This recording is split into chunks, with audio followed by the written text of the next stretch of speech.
Dear friends, welcome today in the new episode about the wilderness as a theme in Chinese medicine, in Daoist medicine, and in all kind of practices that relate to that, such as acupuncture, massage, in qigong, in daoyin, in tai chi chuan, and so forth and so forth. Ritual, don't forget about ritual.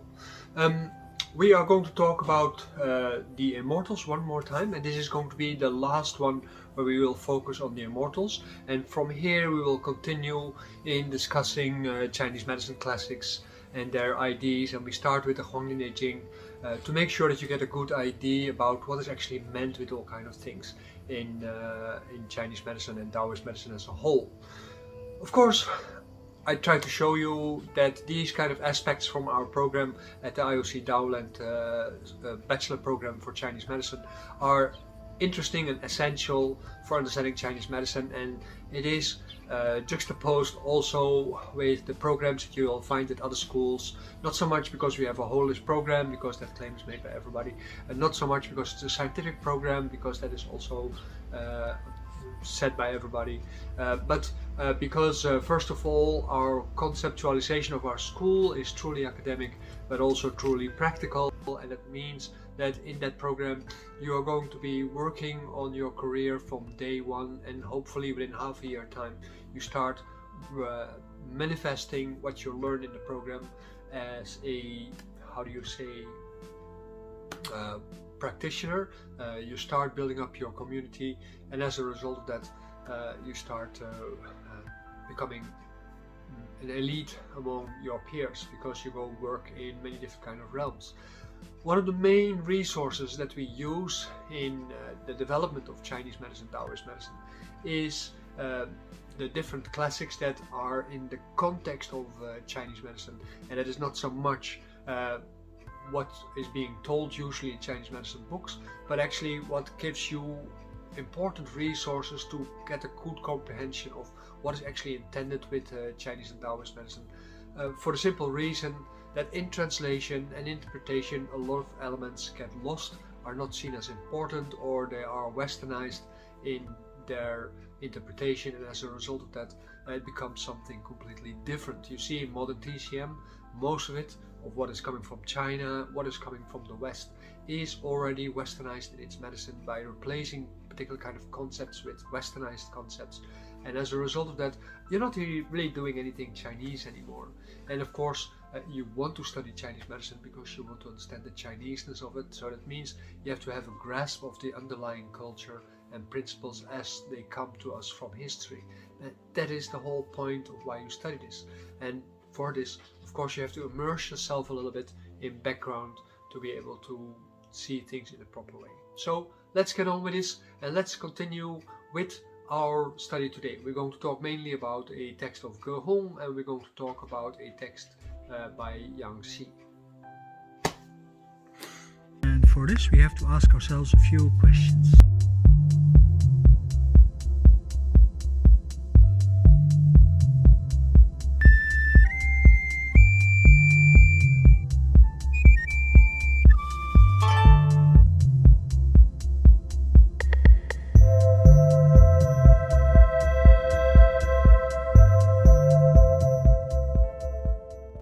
For your and my convenience, I have used for today the translation of these two texts that I am going to discuss today with you, or pieces of it anyway, what I'm going to discuss with you. And they will be mentioned in the text below in the Patreon page. So don't worry, you can look it up later, you can order them at Amazon.com or anything like that. I have no vested interest in the buying of these products. I have chosen for these two translations because they are sufficient, they are not perfect. There are things that you can have doubt about whether the interpretation is good. So here and there in my interpretation I made a few corrections based on the Chinese, but also on my understanding of Taoism as that has been told to me by my teachers. So let's make a good start. To start with, one thing has to be very clear. When you talk about immortality practices and so on, you have to understand we are not immortal. So we do not talk from first-hand experience of being immortal. But Ge said in his traditions of immortals, he said that there must be a lot of different kind of immortals around, because otherwise these stories would not be there. And of course, he gave plenty of examples in his textbooks to make sure that you got a good understanding of what these immortals are like.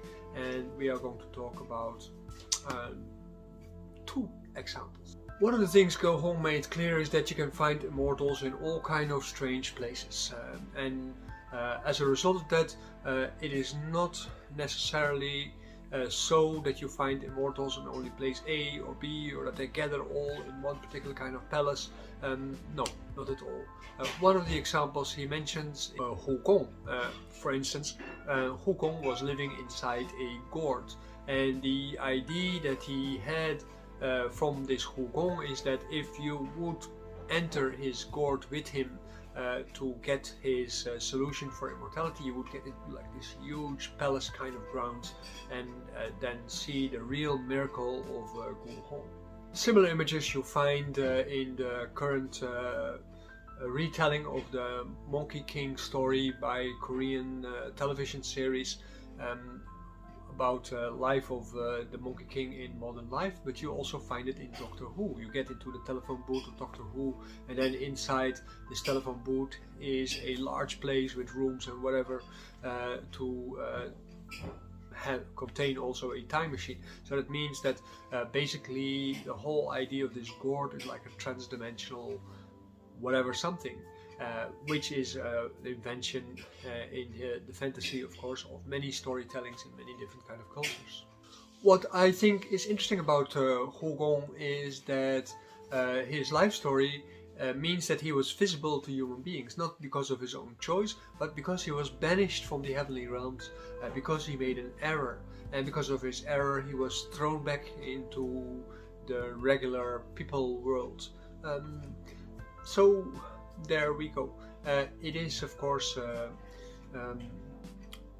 sign of the times that in heaven you can make mistakes, and as a result that be banished. That means you have to do things, you have to perform things, and you get graded. It's a little bit like an American company.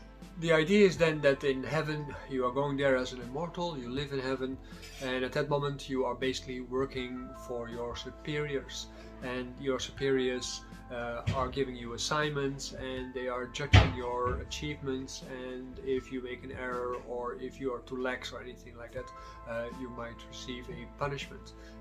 That means that you are going to be working class in heaven as an immortal. The benefit from Wudang was though that when he was back on Earth, of course he had some powers that he gained for his work and his learning in heaven. So as a result of that, he appeared to have all kinds of supernatural powers, such as creating this trans-dimensional space inside his gourd. One of the things that Go Home makes clear in his story is that as a immortal you have particular kind of tasks you have to perform once you are in heaven, but you also have the task of maintaining your immortality, and as a result of the moral development and the practical development as such, you can keep your place or you can lose it. Just that you know when you go train to become an immortal. The second the second aspiring immortal actually I wanted to talk about is Luan. Luan was a famous prince in the Han Dynasty. His name Liu was the name of the imperial family of the Liu, and the Han Dynasty spread out its family members over the empire to gain control over the empire as a whole. Liu was not having a very happy ending officially, because he was accused by his uncle Emperor Gao, Liu Gao, as being a rebel who was trying to overthrow the power of his uncle, and as a result he was being put to death, which according to Go Home was a ploy to allow Luan to go to heaven as an immortal. But that is not a story that I'm going to talk about today. Let's first talk a little bit about the peculiarity of the name Luan. Luan as a combined meaning compound means something like killing calf. So that is not a very pleasant name to have, I guess. I know that a lot of Chinese, they don't pay too much attention to their names, but as a Taoist, all words are meaningful, and all words are carrying a message about who and what you are. So that is why I am, for instance, not a fan of fantasy names, because fantasy name means basically you have no task in life. So your name in that sense is to be seen as a task. So if you are called Kill Kant, then that is your task. Liu, though, was very famous for collecting all kind of scholars into his palace to learn from them, all kind of eccentric figures, a little bit like the Rasputins of his time, you can say, and combine the knowledge of all these things. And with this, he was able to compound sort of an encyclopedia, the Huinanzi, in which the state of knowledge as the wise people in his palace saw that was important at that time. And it is still used as a resource for Daoists and other kind of scholars. And I also very often I refer to the Huinanzi as a resource, and there are several kind of translations, some way off in the intention of the Huinanzi and some are a little bit better, and as a result of that they are a little bit more analytical about what it actually says, and also text critical. Besides having scholars write the Huinanzi, he also wrote himself a few texts, and one of the texts that he wrote was called Core Chapters in 8 sections, and this was about what is called the 8 blokes. This is just basically the translation of what he was talking about, and the 8 blokes was a word in Chinese.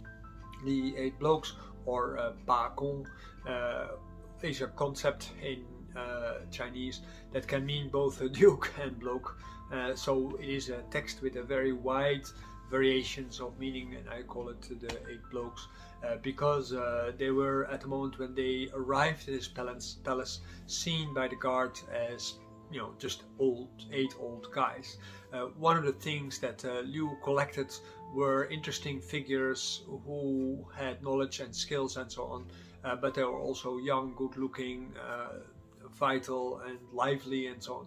And these 8 people, they just looked old and decrepit, and the guard in the first instance thought like, our Luan is not going to like this, so let's send them away. And then they said to the guard, look, we are coming here a long way, it doesn't cost anything, we give our services for free, we are not the kind of vanity based scholars that normally visits this court, but nonetheless I think we think Luan will be happy to see us, and please let us through and let us see us.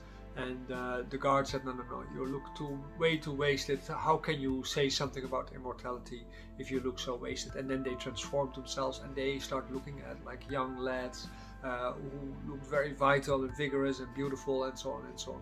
So then the guard was like, that is amazing, and he went to Luan, and Luan immediately went out and paid him all the honors, and then they transformed back to old people because they showed that trick.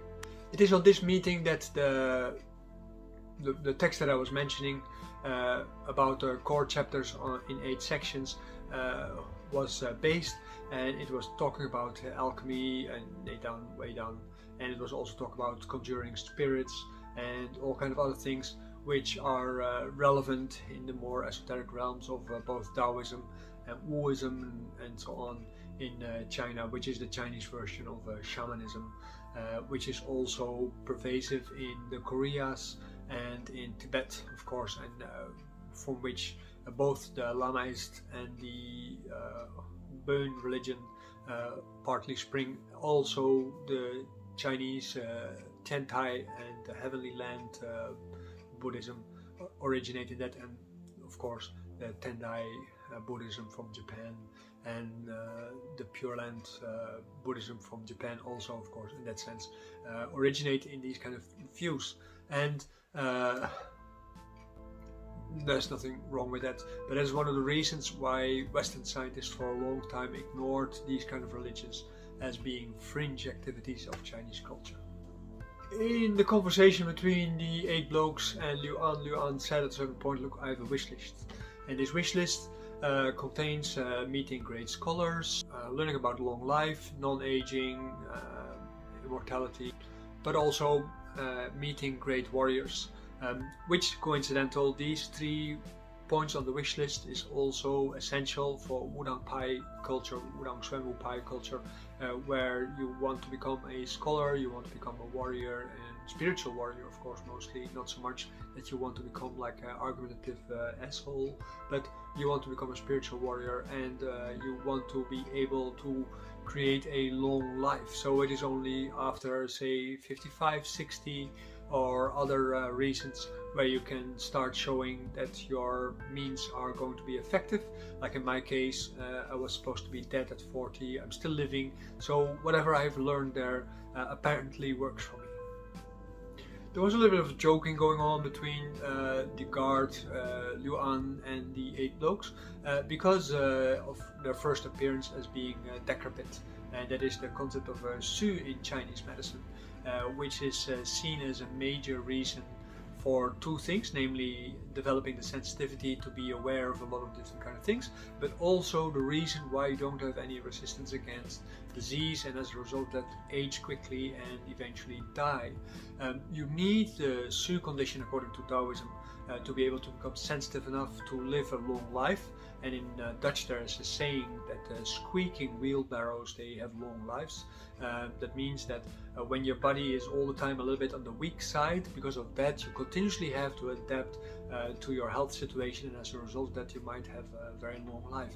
And it is basically how Neidan works. So in Neidan you are being asked to become very weak so that you can start building yourself from scratch and to become very strong. When you go into the opposite direction, you become a she, then at that moment you become like the immortal that you see in the movies, that is all the time partying, drinking, and so on and so on.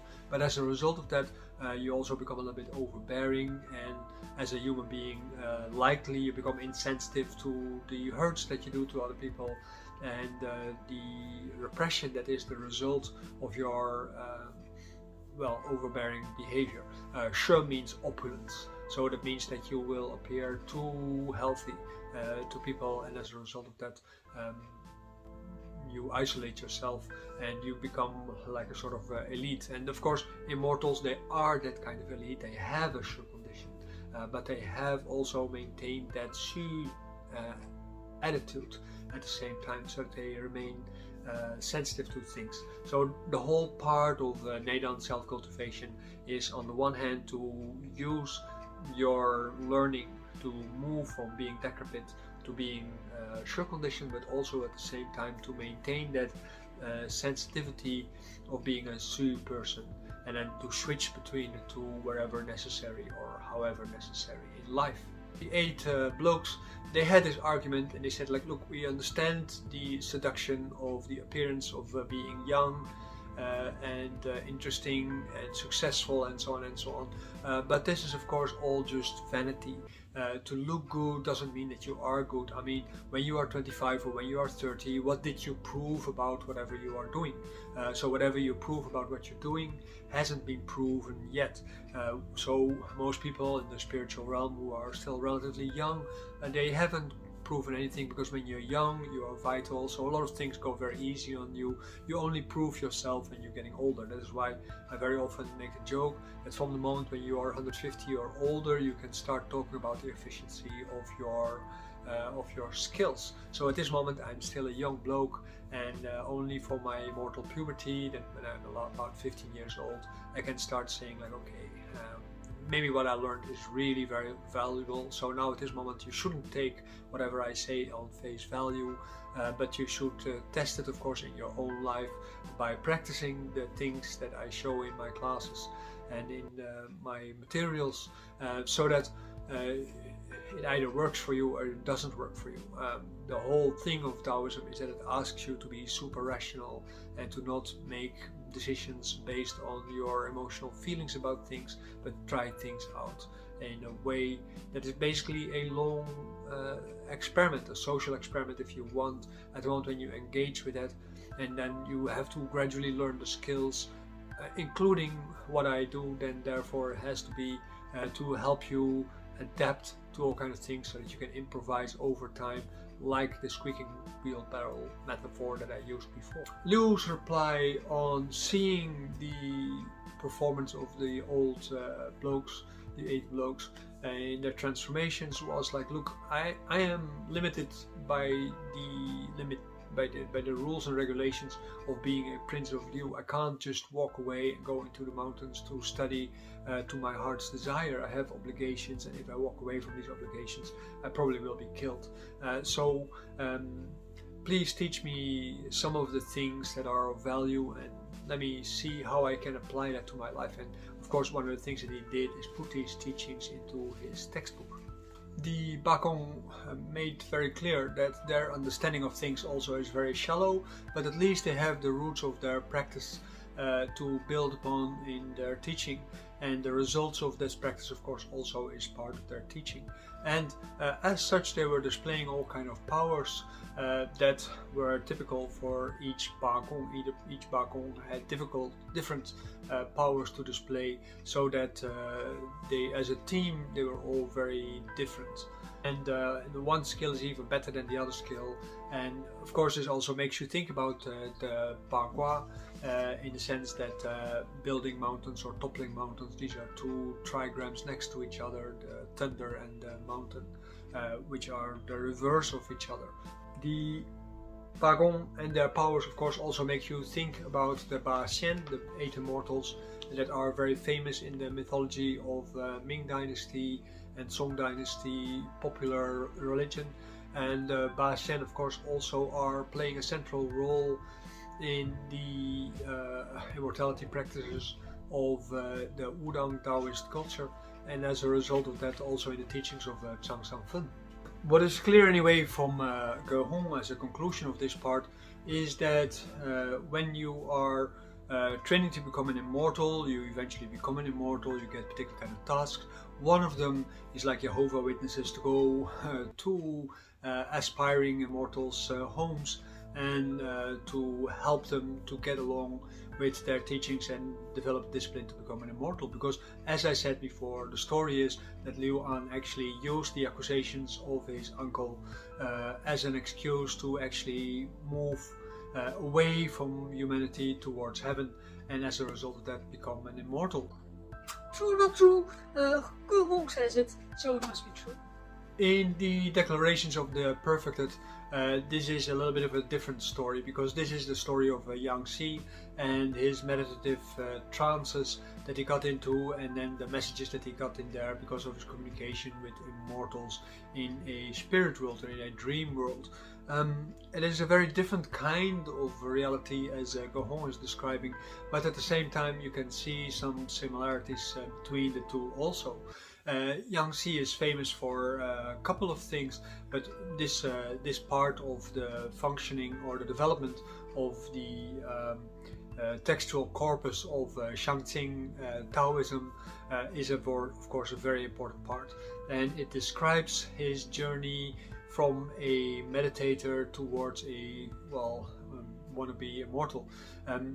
When he was having these visions, he started writing them down, and besides, the reactions of the people around him that he could sell his story to and on which his fame is based, the stories in itself, they show an interesting thing, because at the moment when you start doing these kind of things, you start becoming a revelator by going into this reality.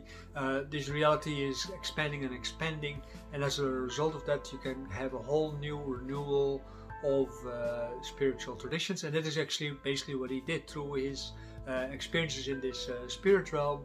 He got all these visions about immortals and a life as a spiritual life in this immortal realm, where he got married with a goddess, and that goddess then became a vehicle to meet more immortals but also to receive all kind of texts that he then worked out in his waking life for other Daoists to practice, but also for himself to practice, so that he would become prepared to actually become a real immortal. And a lot of the practices that are being described in the declarations of the perfect that you also find in the qigong that I'm teaching.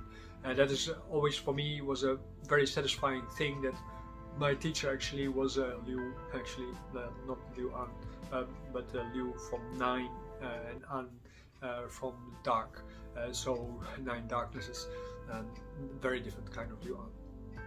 This teacher, this qigong in that sense goes through these kind of myths, and they let you experience this. So for me personally, the Declaration of the Perfect is like a confirmation of that what my teacher was teaching me, and I've always treasured this text as a result of that, to make sure that I stay on the path, so to say, of what the qigong teachings are showing.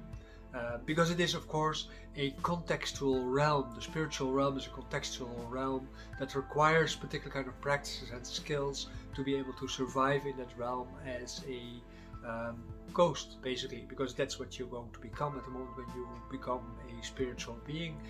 You are empowering yourself through the practices that you are gathering in your life through your practices, and then of course they have to become very effective and effective enough so that at the moment when you are dying, you can take everything from you and rise up to heaven and being welcomed there. But you have to have your network there. So this is basically what Yangtze is showing. He's showing like, okay, look, when you are preparing for this immortality thing, you are learning first to, for instance, draw up the essences of the sun and the moon, and of the auras of the sun and the moon, and all kind of other things from the stars. You go to learn to get your name unwritten from the book of the going to die people, so that you are not going to die. That doesn't mean yet that you then are an immortal, but at least you are in a sort of a half existence at that moment, and then from there also you have to learn to, in the meantime, leave your body. You go to the 7 stars to travel, to do all kind of well, how do you say, studies, to understand reality a bit better, and then from there you can explore the rest of the immortal realm and the universe as you please, so to say, with the purpose, of course, of learning, because on all these different kind of realms that you're going to visit, there are going to be immortals willing to teach you, because that's their work. And in the same way, at the moment when you get into that realm, you are going to be tasked as well. So in that sense, the Declaration of the Perfected confirms the vision of qigong, that being an immortal basically is a job. What the Declaration of the Perfected actually makes clear is the pathway of things that you have to learn. Like, for instance, when you become part of our Daoland community, one of the first things that I offer for free is the standing in the white stance. That's a 3rd level practice. Danchen meditation, link body meditation, and yuanqi meditation. These are the basic practices that help you to develop the roots of the skills that you're going to need and all kind of things. The link body practices are there to help you make diagnosis and to experience reality more as it is, and as a result of that, you are going to become more well understanding of the medicine theory, how disease comes about and how health comes about, and also, of course, how to understand the wilderness as a empowerment of your life, and as a result of that being embedded in the larger context of nature, so that you never have to feel weak or unsupported or lonely, and so on and so forth. So this is a part of these kind of teachings, as in the Declaration of the Perfected, to become one with the social contract that you have with Tao and nature as a whole. This is one aspect. Then, of course, at the moment when you are become embedded, you have access to all these kind of natural things as a form of nourishment. And this nourishment that you take upon you is preparing you then to become rarefied enough to become an immortal and travel upward towards the heavenly realm with the other immortals, depending on how well you succeed, what class of immortals then you're going to be having access to. At the moment when you arrive in heaven, you are going to learn new tasks, because you have to perform your task, but you also have to maintain your presence in heaven. And that means that you're continuously in a learning trajectory, which eventually helps you to rise up in heaven also. And maybe that is not clear to me, eventually become a true God and not just an immortal worker. I don't know how socially mobile heaven is.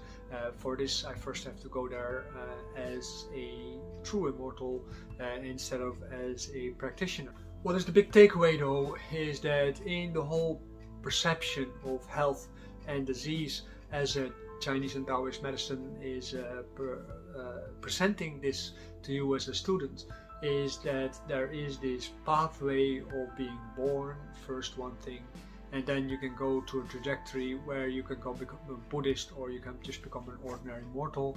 And then as a result of these kind of practices, of not practicing, then that is, you will die, you will go to hell as a ghost. If you are really very obsessed, you become a hungry ghost and you hang around a bit to bother other people, and then somebody comes by to exorcise you and send you to hell after all. And as a result of that, you go to hell, you get punished for all the different kind of mishaps that you caused during your life, the errors that you made. That is why in Taoism and Confucianism likewise they emphasize continuously on your good behavior, so that you can show your good intent with life, so that you do not appear to be evil, at least on purpose. Because of course doing bad things on purpose is even worse than doing bad things by accident. And even in the City of God by Augustinus, the church father, you can see that, you know, remaining innocent in difficult situation is the reason why you can go to heaven. At the moment when you are showing signs of evil in bad situations that you are in, then at that moment already you have a reason to go to hell. Christian hell, Daoist hell, not the same, but punishment anyway. In the Christian hell, for instance, you are a woman, you're being raped, and there's moments where you actually do not scream from horror, but you actually in a way feel stimulated or activated, or some forms of enjoyment. You maybe feel guilty about these kind of things, but you do feel these kind of things.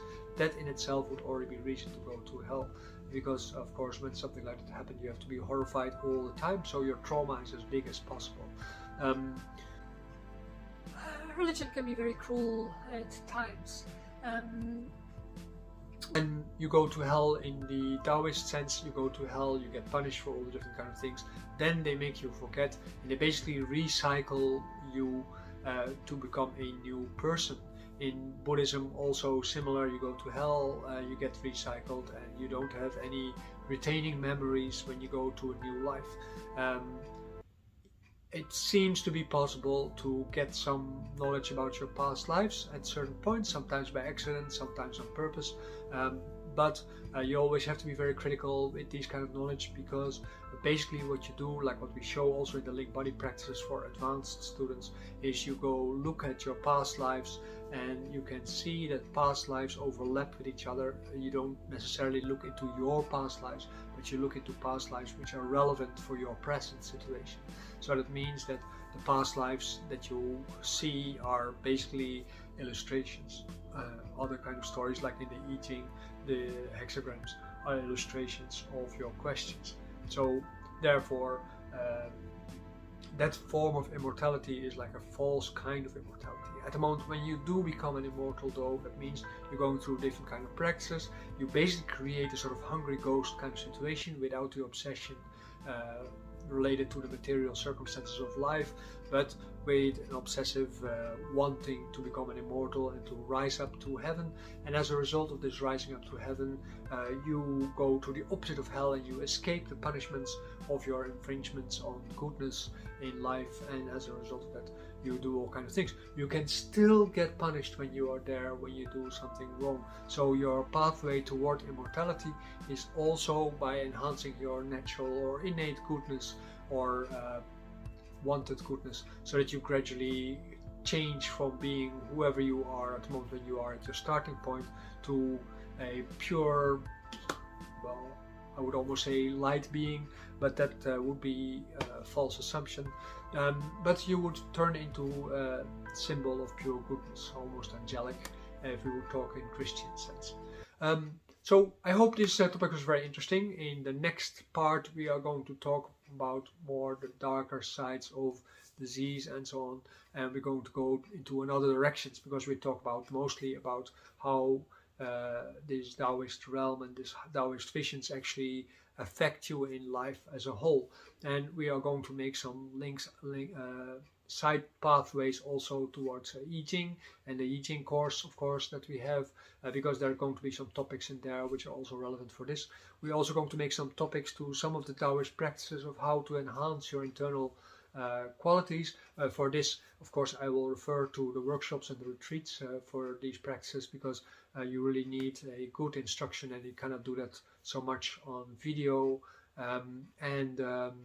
We are going to talk about the different principles of Chinese medicine, Taoist medicine as a whole, so that you understand what is the role of wilderness in restoring from that, and how therapeutic work is rooted in these kind of things. So I hope you really enjoy this video, and when you do, don't hesitate to sign up for a course or for our training programs, or become a Taoist medicine practitioner, and anyway contribute one way or the other to our community, even if it's with a small donation every month, so that we can continue making these videos and other videos, but also provide course materials for a better pricing all the time.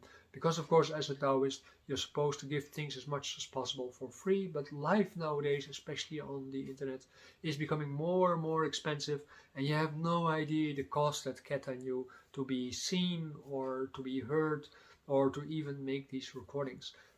Over time, I can say I already made a lot of expenses which so far I haven't earned back, and it would be nice to be able to not have to think 10,000 times for a small program to see if I can afford that kind of expenses. So join our community and have fun with it, and let's discuss also our options in that sense, and fine-tune our skills so that we can become a Daoland group in heaven.